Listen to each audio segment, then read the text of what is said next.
toilets, thrones, and holes. I recently took a 12-day trip to Europe, drove from Amsterdam to Budapest, and from Budapest to Venice, Milan, Paris, and Brussels. I was surprised how much the Europeans like to guard their toilets. It takes money to pee, and if you don't have any, you're shit out of luck, so they say.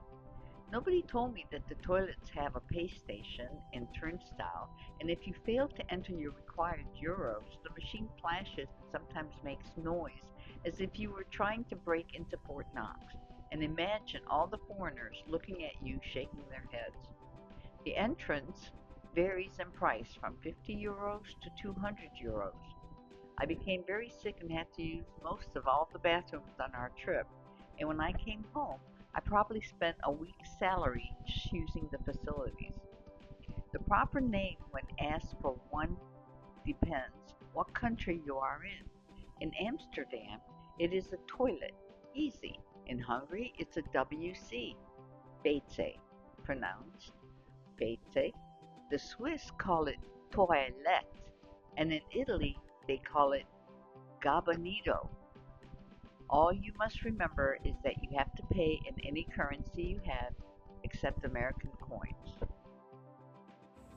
If you drive the Autobahn in Germany, there are many exits for gas and toilets. You can expect to find a service area every 60 kilometers. The reason they are so close is because they figure the first time you reach over 173 kilometers or 107 miles, you probably will want to exit, run to take a shit, or change underwear. In any event, be sure to have change or a credit card.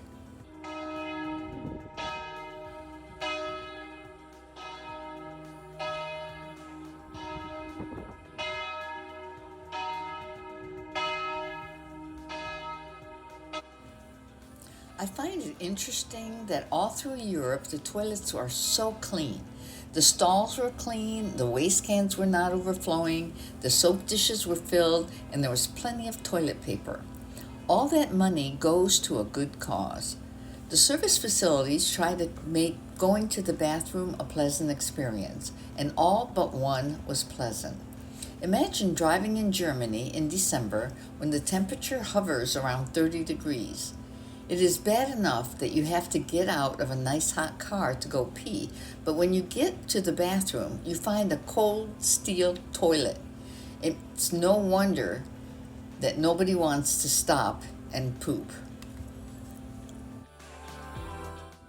In the BC years, they had no problem sitting together with their friends or coworkers outside in the garden or in an area with holes in a rock fence. They just sat and talked. They all sweat together and froze together, but no one minded a little company. I imagine they probably passed around a branch with leaves to wipe, or maybe they grew weeds close to the toilet and used them to wipe. I found this old picture in the internet, and although they didn't have to flush, apparently there was some kind of water sewer system that washed the turds away and kept the room from smelling. They didn't invent toilet paper until much later, so until then they used a stick with a cloth wrapped around the end. They dipped it in water and they wiped. Of course, the kings and queens had their own little private room called the privy or garden robes, and the Gomer farmer's job was to remove the feces and take it and bury it somewhere. Gross. The first flush toilet was invented in 1596 for Britain's Queen Elizabeth I. But being the Queenie snob, she refused to use it because it was too noisy. Besides, her gong farmer would be glad to do his stinking job and remove it for her. As history would have it, the flush toilet was finally invented around 1851, and it brought to the public by Thomas Crapper. Funny how the name stuck. Soon after that, the toilet paper was invented by Joseph Fayette, which was medicated paper sold in sheets for the shits. But some people still preferred to use leaves, moss, corn cobs, or whatever. But let me get back to the original story of the toilets on the German Autobahn. As I said earlier, before I got distracted, the toilets, or the Weze, were surprisingly clean and rather pretty. Some were decorated or painted, where others were plain and cold and looked and felt like a surgical room. These two separate toilets were pleasant red color. They were both very warm and also smelled like cloves. This set of toilets had a light above the stall to show if it was occupied or empty. All the toilets were self-flush and had ample toilet paper. Some of the toilets had comfy baby changing tables, and some toilets are just plain toilets, white with toilet paper, self-flush, no personality. Some are black, and some are open with no doors. And if you wait long enough, you can see the men using the urinal. Ooh. This bathroom confused me. It was pretty walking in, but the sea view was also inside the toilet stall, and it had no handles. So pretty, and it smelled like lilacs. How did they do that? The Schloss Hotel in Salzburg had one of the finest bathrooms I have ever had the opportunity to pee in. It had top quality toilet paper, it had a bidet, and if you ever get a chance to visit and stay there, you will spend your entire savings, but it will be well worth it.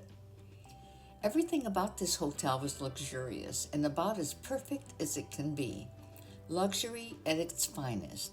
It had a bidet, it had heated floors, it had a jacuzzi tub big enough for 2 people. Just saying.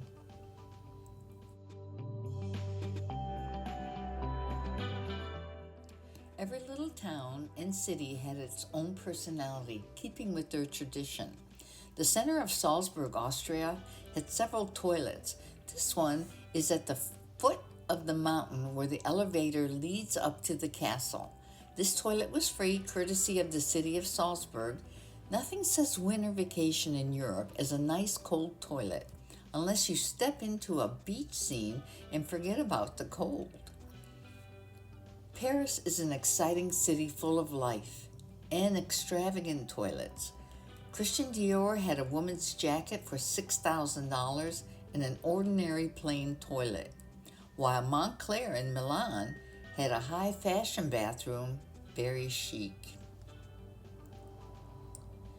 The Central Market in Budapest had an attendant because it was one way in and one way out, and the turnstile kept getting stuck. The line was long and there were only 3 stalls for a huge 3-story market.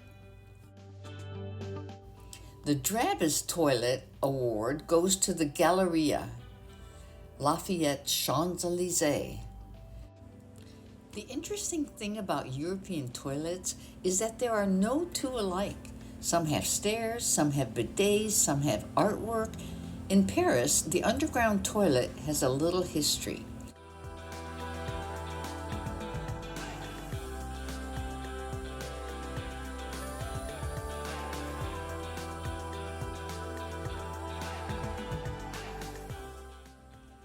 When you go underground to the Arc de Triomphe tunnel and take the elevator to the 2nd floor, there is a bathroom in the corner. The statue of Jeanne de la Liberté on the way to the toilet screams out, encouraging people to fight, but could have easily been screaming, "Get out of the way, I have to go bad." So many interesting sinks and toilets, some with stairs, some with bidets. I still have not figured out how the 2 toilets work. Do you poop first, then sit on the sink, looking bidet to wash your bottom? Wouldn't it make more sense to have just one toilet instead of having to get up and possibly drip all over yourself? Or is it just me? On the way to Venice, I found an interesting toilet at McDonald's. I call it the Origami Collection. Very interesting artwork and instructions on how to fold your toilet paper into origami characters. Also, the flowers were real, and the scent was very pretty, like a fine perfume almost. The colors in some of the toilets in rest areas on the Autobahn are made to wake you up. You walk in drowsy and come out with bulging eyes. Here is a not so subtle green one. Notice the little man running. Some sinks come with instructions, and there are some with cute little sayings. This one says, "Did you know? Parrots are very good at imitating all kinds of sounds, apart from imitating the human voice. Something to quietly take into account in the smallest little thing." Restaurants in Europe have the prettiest bathrooms, in my opinion. This is one at Faubourg 34 restaurant in Paris. It was down some steep stairs, but it was so worth it. This one was at a pub in Brussels, again with the stairs. The Omegang restaurant in Brussels wins my Best Toilet Award. It had a great entrance and a classy bathroom. Or did I just have too much to drink that night?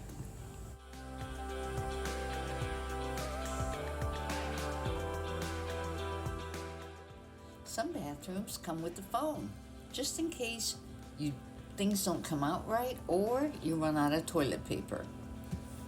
Some bathrooms come with creepy people in the mirror. Oh wait, I know them.